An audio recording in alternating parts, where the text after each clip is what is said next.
Hello, Giants fans, and welcome to the Valentine's Views podcast here on Big Blue View Radio, part of your SB Nation family of podcasts. I'm your host, Ed Valentine of Big Blue View. Hope everyone had a happy Father's Day out there, and please remember to subscribe to our channel, whether you're watching us on YouTube or listening across the Big Blue View Radio Network. We always appreciate the support, and we thank you for that. So, Giants fans, when NFL teams draft players on day 3 of the NFL draft, oftentimes you don't know what you're getting out of these guys. You're drafting guys oftentimes who you're not expecting these guys to be immediate starters, to be immediate contributors. You're looking for guys who generally might be able to help you on special teams. You're drafting guys who might have traits that you're looking for, who might have a specific skill set that really intrigues you, that you think you might be able to utilize or tap into, or you're looking at guys who jump off the charts athletically and you think, boy, if I can just tap into that, maybe we have something here, something more than a 6th or 7th round draft pick. That's what teams are looking for. They're not looking for superstars. They're not looking for plug and play day one starters.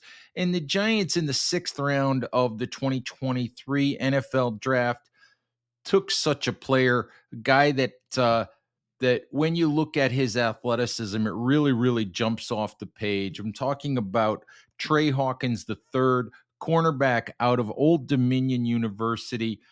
Out of more than 2,000 cornerbacks who have done the athletic testing at the combine or who have done it at the pro day, out of more than 2,000 cornerbacks who have posted what is called a RAS score, a relative athletic score that measures speed, quickness, explosion, a variety of testing of athletic categories. Tre Hawkins finished 40th in his relative athletic score among more than 2,000 cornerbacks. I think it's about 2,200 cornerbacks. So this young man has athleticism that absolutely jumps off the page. Comes to the Giants with a reputation for being a very physical player. Played only 2 years of football at Old Dominion, started for 2 years, actually played 2 years at a community college before landing at Old Dominion. So he's a really interesting, really intriguing young player. I wouldn't expect a whole lot from him initially, but these are the kinds of players that NFL teams love to work with. Had an opportunity recently to speak with Old Dominion defensive coordinator Blake Seiler. I'll get to that interview that I did with Coach Seiler momentarily. But the Hawkins pick, really intriguing one for the Giants. Assistant GM Brandon Brown, head coach Brian Daboll, GM Joe Shane, they've all talked about looking for guys with traits. And this guy has the physical traits. He has the size, the length, the speed, the athleticism, the physicality. He has all of those things that NFL teams want to work with. Can the Giants develop Tre Hawkins into a guy who can be a starting NFL cornerback, into a guy who can outplay being a 6th round pick in the NFL draft? I don't know, but these are the kinds of players that NFL teams covet on the 3rd day of the draft when you're looking for guys with specific traits, specific skills. And I'll be anxious to see how things unfold for Hawkins once we get to training camp and how his career unfolds over the next couple of seasons. Let's get to the interview that I did with Coach Blake Seiler right now as we discussed Hawkins' time at Old Dominion and the possibilities for the young man with the New York Giants. All right, Giants fans, I'm joined now by Old Dominion University defensive coordinator Blake Seiler, here to talk about Tre Hawkins, cornerback drafted by the Giants in the 6th round. Coach, thank you very, very much for a few minutes today. Absolutely, Ed. Happy to be here with you.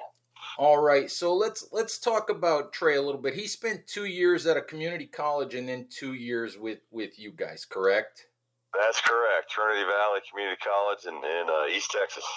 And I'm just curious, when you get these community college guys, you take guys out of 2-year programs like that, is there an expectation? Is there something that you're looking for just about in how they assimilate into your programs? Well, the number one reason that we recruit junior college guys is just for immediate help. Really, because when Tre came out, the transfer portal wasn't around yet, and we saw his skill set on film with his size and his frame for a defensive back was just really, really unique. And I'm really good friends with his defensive coordinator at Trinity Valley, and he's always sent me good players over the years. And as soon as I got to Old Dominion, we needed help in the corner room, major league, and called him up. He sent me Tre's film. He had been injured, so he didn't have a ton of film. And I just thought he was a really unique player for his size and his speed, and more importantly, just his short area quickness, which is so critical for a defensive back. A lot of guys have size or speed. Some of them have size and long speed, but they don't have the quickness to go with it. And he was just a combination of all of them. It's hard to find. Everybody kind of freaks out about the relative athletic score, the RAS score, when we start to see them, as guys test. And I looked at Tre's numbers, and he tested 40th out of more than 2,000 cornerbacks that have taken, that have tested, athletically. I'm just curious, how a kid like this flies, so far under the radar. I think we were all scratching our heads as well, because he was a 2-year starter for us. I kind of understood coming out of junior college why he was overlooked, because he didn't have a lot of film and he was injured a little bit. But for us, he was a 2-year starter, never missed a game, and we played, in the Sun Belt. In his first year here, we were Conference USA, but we also played Power 5 teams every year. And Wake Forest, that was in the ACC championship game that year, and he played lights out in all those games. So I'm not really sure either, but I just told Tre just to stay patient, train hard, train well, be prepared for your pro day. Don't take he didn't get invited to the combine. Don't take that as a slight. Use it as motivation, and that's what he really did. And when he came to his pro day, he was in great shape. He ran like he's capable of running, and that's really what kind of caught everybody's eye. And from there, it was, I told Tre, I said, I'm going to start charging you for every, minute I'm on the phone with these NFL scouts, man, because after his pro day, when he ran like that and tested like that, it was nonstop. Guys showing interest in him as he should have had.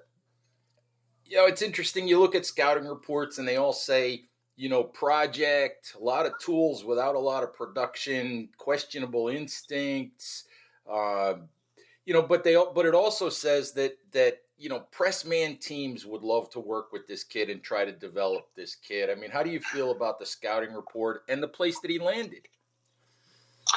I think he's in a great situation with the Giants. I'm really happy for him, and I agree 100%. He's got that length that a good press corner needs, especially in the NFL. But he's all need to go with it, and they're going to situations where you have to play off. That's where Tre is really unique, because he has the short area quickness that it takes to play off. Mm-hmm. And on top of that, he's a great tackler. He's not afraid of it at all. Mm-hmm. And I think his best football is in front of him. That's what I would tell all the scouts that called me, because he didn't play a lot in junior college because of his injury, and when he came to us, it was during COVID, so we were away from him for a while, and then he had 2 good years of film. So he's really been playing high-level football for 2 years. Mm-hmm. And, that's just a blip on the radar for a lot of these guys now. So I'm excited for his future there in New York. What injury did he have, Coach?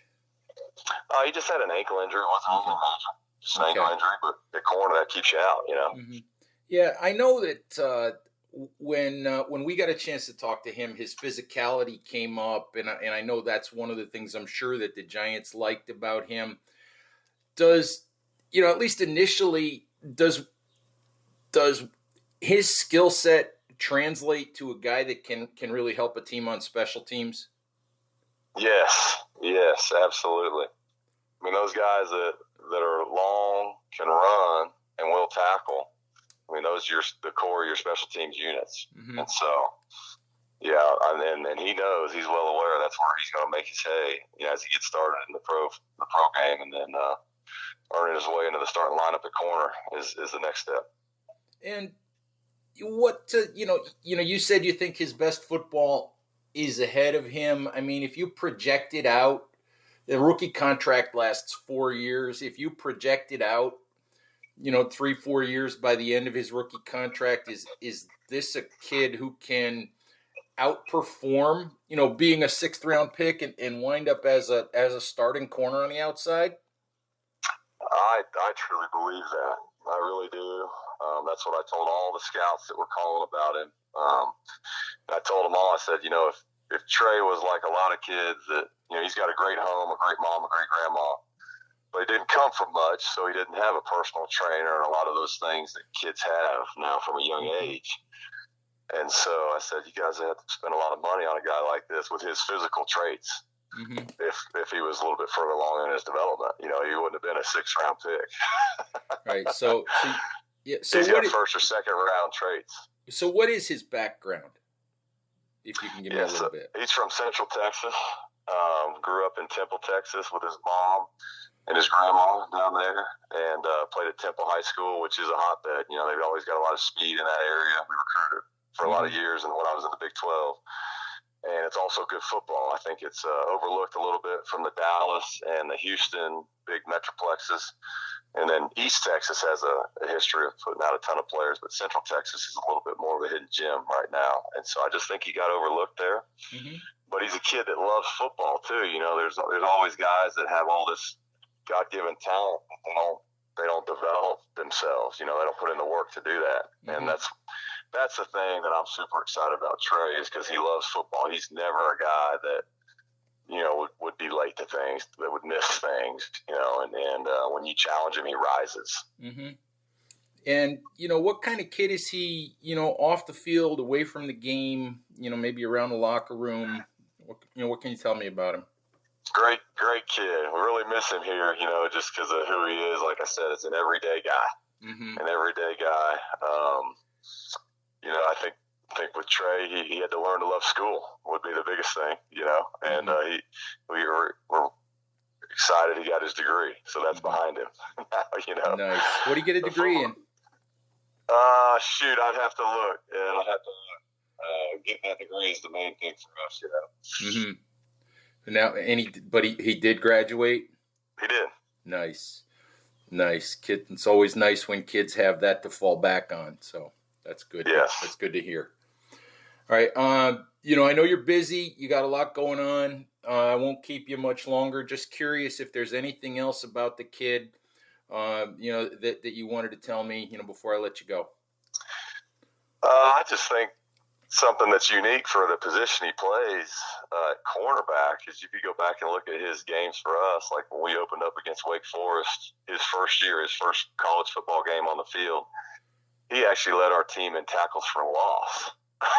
Nice. Which is pretty unique for a corner. So he really likes the noise, and in that game he had to crack replace, as he'll be asked to do at times in the NFL. Mm-hmm. Yeah, I just think that's really exciting about Tre. Just the type of kid he is, the skill set he has, and the high ceiling that he has on top of all that. It's interesting that you bring that up, because I always tell people, look, if you're coming to the NFL and you don't tackle well, or you don't like to tackle, you're not going to learn how to do that in the NFL, just because of the way the rules are. That's right. And 90% of tackling is want to. Mm-hmm. So and he's got that part. Yes, he does. He seemed like a pretty confident kid, not cocky, but pretty confident kid in what his abilities are. Right. Yeah. Right. That's him. Mm-hmm. All right. Hey, Coach, I appreciate it. I know you're in the middle of a bunch of other things, so thank you very, very much. And I'll let you guys know when I get this posted. All right. Okay. Thank you All much. right, Ed. Take Yes, care. sir. No All right. problem. Thank Have a you. good Bye. day. All right. Bye. Bye. Bye. All right, Giants fans, that's our show for today. Our thanks again to Coach Blake Seiler of Old Dominion University, the ODU defensive coordinator, for taking some time to speak with us. Please remember, Giants fans, please stay safe out there. Take care of each other, and we'll talk to you soon. Bye-bye now.